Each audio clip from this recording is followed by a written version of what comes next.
Fala, Dev, como é que você tá? Continuando a série de vídeo aqui sobre configurações de ambiente, eu vou configurar o Docker e já vou aproveitar e baixar um banco de dados aqui e provavelmente eu vou utilizar na aulas de modelagem de banco de dados.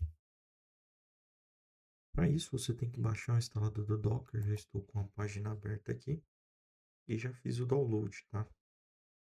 A parte de download, sempre procurar pela versão do seu sistema operacional. No meu é o Windows AMD64. E antes da gente instalar, vou recomendar você já baixar algumas dependências aí. Uma delas é o WSL, tá? Então, você precisa ter esse cara instalado para fazer o uso do Docker, tá? Eu já tenho ele instalado aqui. Então, com o WSL eu consigo rodar distros Linux, tá? E se você quiser, eu recomendo já também instalar a distro Ubuntu no seu WSL, tá? Mas você não é obrigado a ter essa distribuição Ubuntu aqui para rodar o Docker, tá? Por quê? O Docker, ele vai... Deixa eu abrir aqui, a partição Linux. O Docker, ele vai criar suas próprias imagens de distribuição Linux para fazer o gerenciamento dos seus containers, tá? Por que que eu gosto de utilizar Docker? Porque com o Docker eu consigo fazer a instalação de várias aplicações isoladas do meu sistema. Se eu tiver algum problema, eu simplesmente removo elas e instalo de novo. Então eu utilizo para banco de dados, e aí fiz os testes que eu gostaria no banco de dados, criei vários databases, executei scripts de insert, delete, update. Se eu quiser deletar esse banco de dados e recomeçar de novo, eu simplesmente uso o container, que eu acho ele muito fácil. Lógico, também dá para você deletar o banco de dados, mas eu ainda acho muito mais fácil utilizar o container, tá? Do que ficar instalando vários gerenciadores de banco de dados, servidores de banco de dados, rodando nos seus próprios serviços e portas. Eu prefiro o Docker para fazer tudo isso por mim, essa gestão, tá? Fala, Dev, editor do futuro. Passando aqui só para fazer algumas pequenas correções. Eu acabei focando muito em como que eu utilizo o Docker hoje. Não falei em como que a indústria está utilizando o Docker, tá? O Docker é utilizado também para outras áreas, tá? Back-end, fazer deploy, ajudar no ambiente de desenvolvimento, né? Em um dos lugares que eu trabalhei, a gente utilizava o container no ambiente de desenvolvimento também, então era legal que eu podia trocar de distro Linux no final de semana. Quero testar o KDE, a nova versão do KDE, eu estou usando o Ubuntu com GNOME. E aí eu formatava a máquina e se eu quisesse voltar a trabalhar, eu pegava um grande arquivo Docker, colocava para rodar e tinha tudo que eu precisava lá, com o volume da aplicação. Então, ele é utilizado de várias maneiras, tá? Mas basicamente uma das maneiras mais utilizadas aí, creio eu, né? É o que fez a fama do Docker, que eu tô com ele aberto aqui. Vou puxar para cá. Tem que minimizar. Deixa eu ver se vocês estão vendo a tela aqui. Tá? É o famosa divisão aqui, né? Imagina que você tá rodando um app aqui que a gente chama de tudo, dá um monolito aqui, tá? E se a gente pegar o usuário aqui, ele tem a parte de catálogo e a parte de pagamento. Consegue imaginar quantos usuários acessam o catálogo e quantos realmente vão comprar um produto? Então, o número de pessoas que vão comprar um produto é muito menor que o número de pessoas que vão acessar. Se você imaginar a mesma coisa do YouTube aqui, quando eu olho as estatísticas aqui, tem bastante gente que visualiza, mas poucos vão até o final, poucos que vão comentar, ou talvez dar um like aqui, né? Enfim, e o que acontece quando a gente tem vários usuários, né? Deixa eu ver se eu consigo arrastar, que eu acabei criando vários aqui, um em cima do outro. Brincadeira, hein?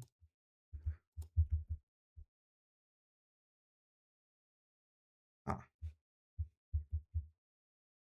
imagina que agora a gente tem um monte de usuários aqui, né? Acessando o nosso catálogo e como é que eu vou destravar esse gargalo aqui? O catálogo agora tá destravando, né? Muito simples. Pô, por que não copiar? Então, beleza. Copiar que nem eu fiz aqui. E aí você acabou de criar um outro tudão que vai também atender essa demanda desse pessoal. Mas lembra que tudo isso está acessando só o catálogo, né? Então, em uma grande empresa que qualquer, como que eu posso dizer, não corte de custo, né? Mas qualquer economia de recurso vale muito dinheiro no final do ano, né? Ajuda muito. Então, o que que o pessoal começou a fazer? Por que não criar isso aqui separado? Por que não a gente não cria o catálogo separado aqui, o barra catalog, né? Separado do nosso payment, né? Payment. E isso daqui são os nossos contender, né? A gente roda essas aplicações como contender e elas são exatamente iguais. Essa é outra vantagem do Docker. Você está garantindo que você está rodando o mesmo aplicativo. E aí você pode simplesmente copiar e, por que não, duplicar isso daqui, né? E aí esses usuários aqui nesse cenário, que a gente não tem o Tudão, tem o Contender, a maioria desses usuários aqui a gente encaminha para o catálogo, né? Pra atender essa demanda toda. Por que não?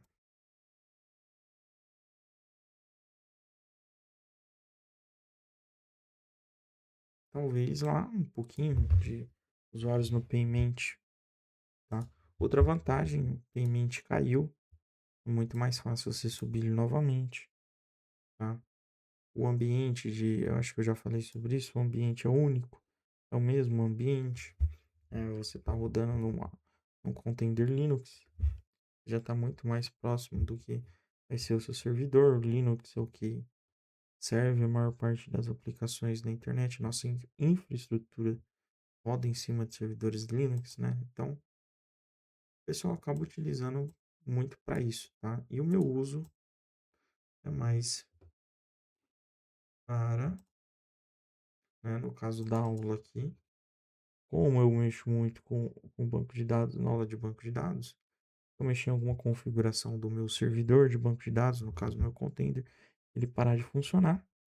Eu tenho todo o meu banco de dados salvo aqui, as aulas, com os scripts de insert, update, as tabelas, os databases que criamos, ele está salvo aqui, porque essa pasta que eu coloquei para espelhar é só o meu banco de dados, não as configurações do servidor, do serviço de banco de dados. Bom, era isso que eu queria complementar aqui. Até mais. Para fazer a instalação do Docker é muito simples.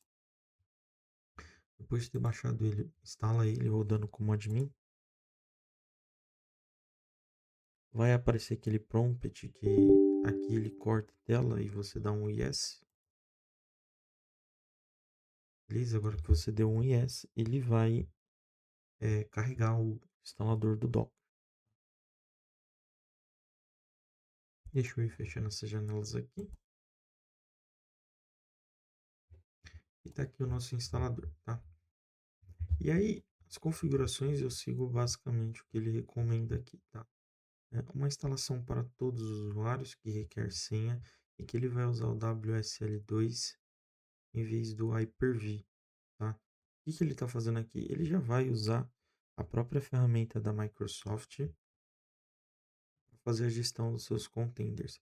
Antes ele criava uma máquina virtual e dentro dessa máquina virtual ele colocava um Linux e utilizaria outras distros Linux. Como que eu posso explicar para vocês? Outras camadas de execução de container. Então ele já usa a camada do WSL aqui. Tá? Se você precisa executar containers Windows, você marca essa opção aqui. No caso não preciso, né, eu já tenho o Windows aqui, então geralmente os desenvolvedores eles precisam executar ambiente Linux, né, e esses containers que vão rodar em Linux, então essa opção aqui já é o suficiente, tá. E aí tem como você adicionar o atalho ao desktop, não é do meu interesse. O próximo, ele vai fazer o unpack dos arquivos e toda a instalação, e eu vou pausar aqui e eu volto quando tiver outra etapa ou finalizar. Bom, depois da instalação, ele recomenda que fechar e fazer o logout. Então já vou dar um close aqui.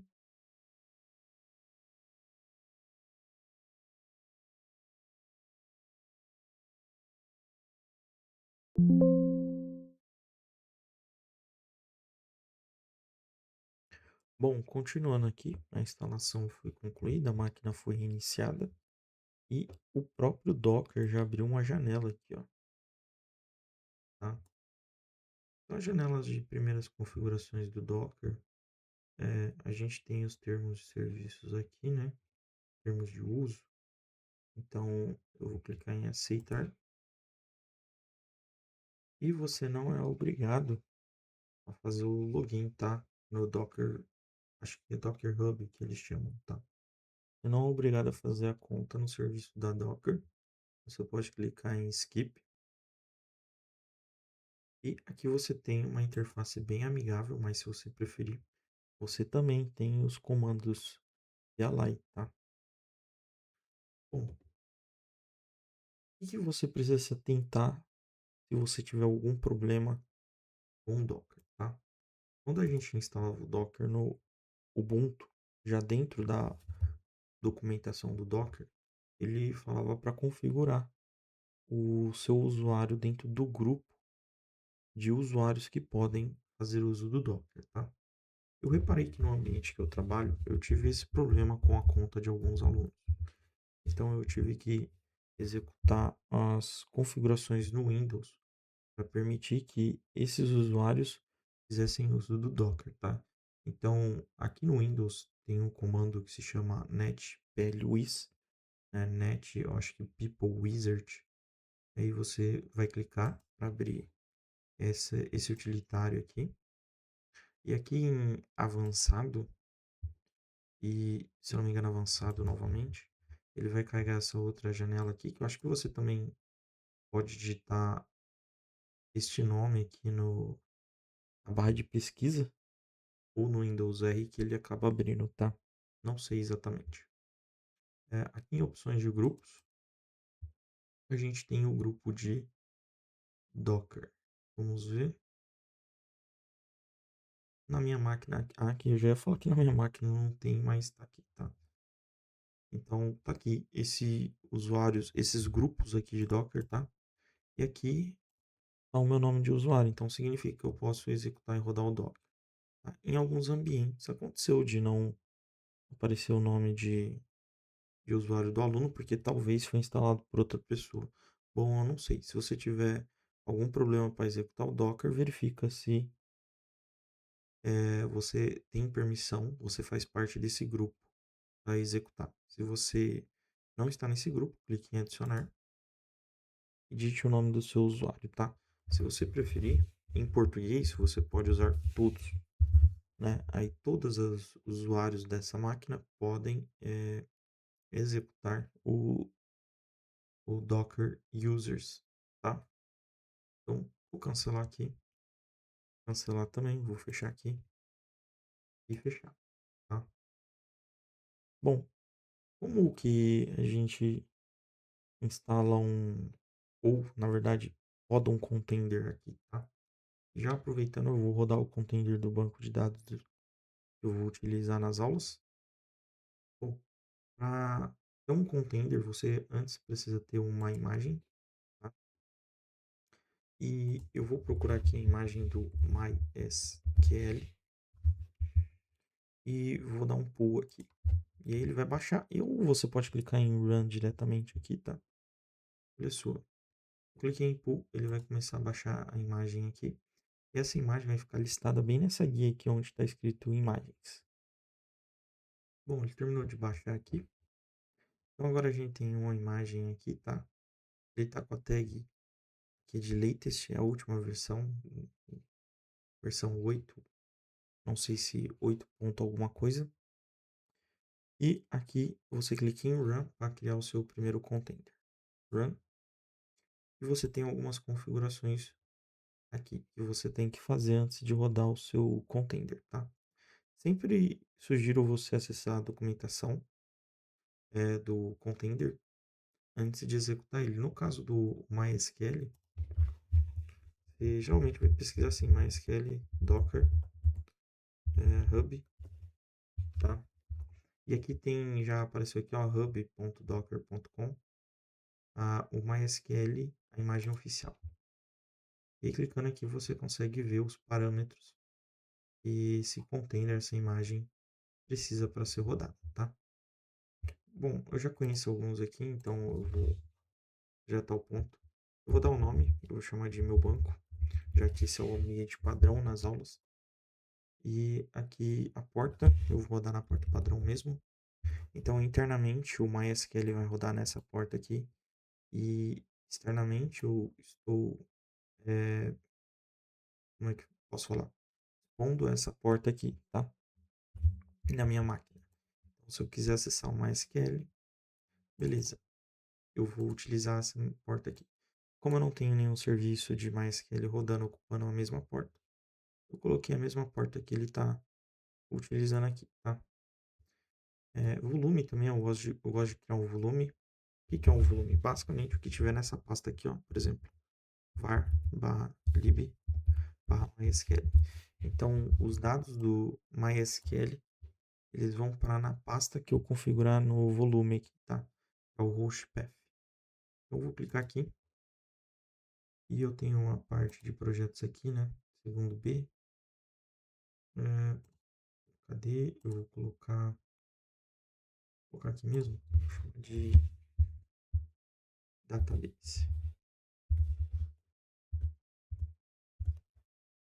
E aqui dentro eu vou criar uma pasta chamada data e vou mandar ele espelhar esse volume, né, essa pasta com a pasta do MySQL. Então, essa pasta do MySQL agora está acessível aqui dentro.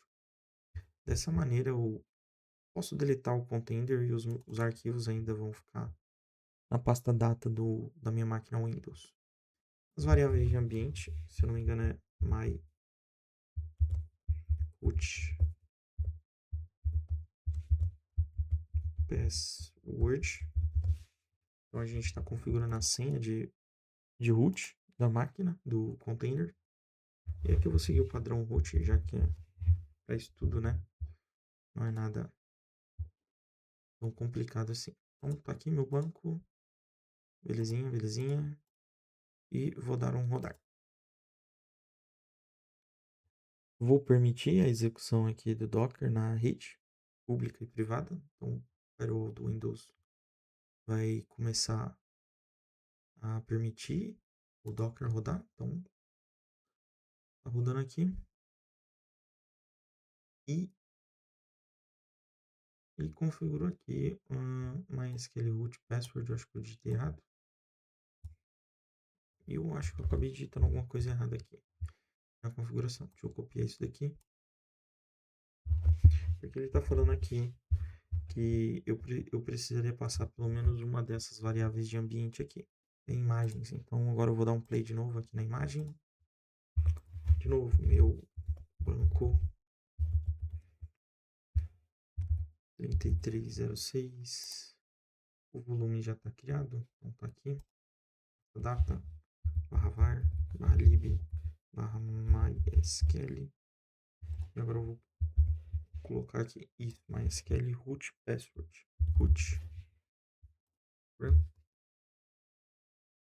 E beleza.